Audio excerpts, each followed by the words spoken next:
গাছের গোড়া নরম করেছি, সেই গাছের আগায় বসে আমরা ফল খেয়েছি। আমরা গাছের গোড়ায় হাতির মতো পানি এনে পানি দিয়ে এটাকে নরম করেছি।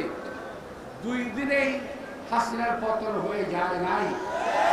এটা যারা বলেন তারা মিথ্যার সঙ্গে বসবাস করেন, তারা সত্যি কথা বলেন না, তারা বিএনপিকে ক্রেডিট দিতে চান না, কিন্তু বিএনপিকে দেশের জনগণ ভালোবাসে।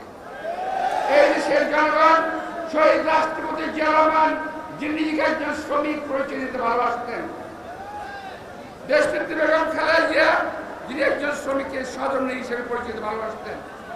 আমাদের নেতা তারেক রহমান বলেছেন, উন্নয়নের কারিগর শ্রমজীবী মানুষের ভাগ্য উন্নয়ন আমার লক্ষ্য।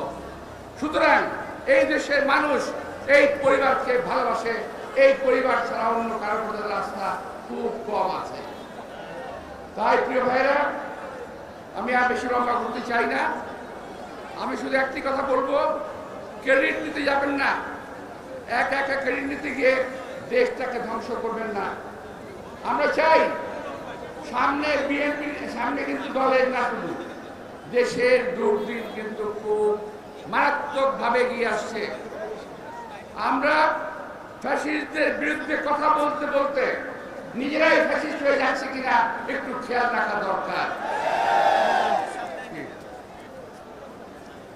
আমি যা বলেছি আমি আবারও বলছি যে ফ্যাসিস্ট তাড়াতে গিয়ে আমরা আবার ফ্যাসিস্ট হয়ে যাচ্ছি কিনা এটা খেয়াল রাখবে।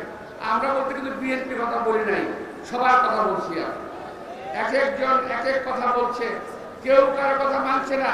এই অনৈক্য দেশটাকে শেষ করে দেবে।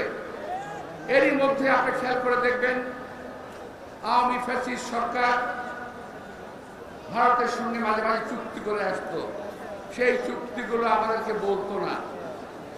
এখন সকালবেলা বলেন উপদেষ্টা সাহেব একটা চুক্তি হয়েছে, কোথায়? মানবিক করিডোর দেওয়ার জন্য চুক্তি করতে চান, কিন্তু 7টি শর্ত বলা যাবে না। কেন ভাই? আমরা কি ভাইসা আসছি নাকি বাংলাদেশে? আপনারা বলবেন আমরা শুনবো, এটা হবে না। বাংলাদেশে এক সময় রক্ত গঙ্গা বইবে, এমন কোন অবস্থা আপনারা তৈরি করবেন, এটা বাংলাদেশের লোক সহ্য করবে না। এটা কার রাজত্বে আমরা বসবাস করি না, আগেও বলেছি, আজকেও বলছি।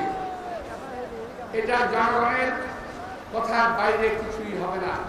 আমরা দেখেছি এই মানবিক করিডোর দিতে গিয়ে পৃথিবীর বহু দেশ ধ্বংসের মুখোমুখি, এখনো সেখানে যুদ্ধ চলছে। আফগানিস্তান মানবিক করিডোর দিতে গিয়ে পাকিস্তান ধ্বংস হচ্ছে।